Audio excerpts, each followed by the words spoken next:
Kwa jina naitwa Mchungaji Gwirisha Geoffrey Tunzo Mjema, ni mchungaji wa mtaa wa Gosheni. Leo nimepata fursa ya pekee ya kushirikiana na kanisa la Betheli na mtaa wa Betheli katika huduma njema sana ya kuwaona watu wa idara ya afya katika hospitali yetu hii ya rufaa ya Geita, ambapo ni mchanganyiko wa matabibu, wauguzi, watu wa laboratory na watendakazi wengine katika idara ya afya.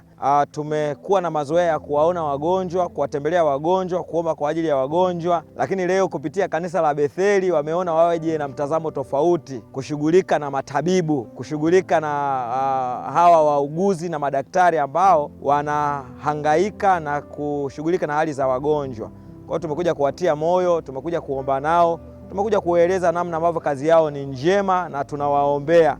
Lakini kubwa tumekuja kuwatambulisha kwao tabibu mkuu Yesu mwenye huruma, ya kwamba wao ni waponyaji tu katika kada zao, lakini tabibu kamili anayejitosheleza ni Yesu Kristo.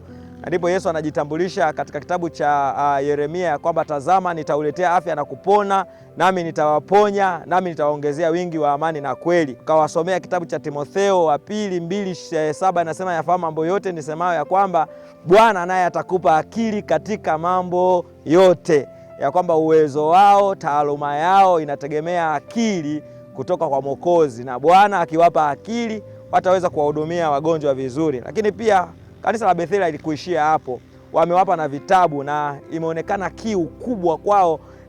Vitabu vimeonekana na hamu kubwa sana, na tumegundua kuna uhitaji huo wa vitabu. Na mimi nitoe rai kwa washirika wa Betheli na washirika wa makanisa mengine ya kwamba ikiwa una kitabu, ikiwa unaweza kujitoa kwa ajili ya hilo, wafanya namna. Hawa watu wanahitaji huduma hizo za mara kwa mara, wanahitaji kusoma. Wakati fulani wanakuwa na msongo wa mawazo, kitabu cha Jipatie Amani Moyoni kinawakumbusha kwamba wanaweza wakawa katika hali mbaya kama matabibu, lakini wanaweza kupata amani kutoka kwa Kristo Yesu. Mungu wa mbinguni na wabariki sana katika jina la Kristo Yesu. Amina.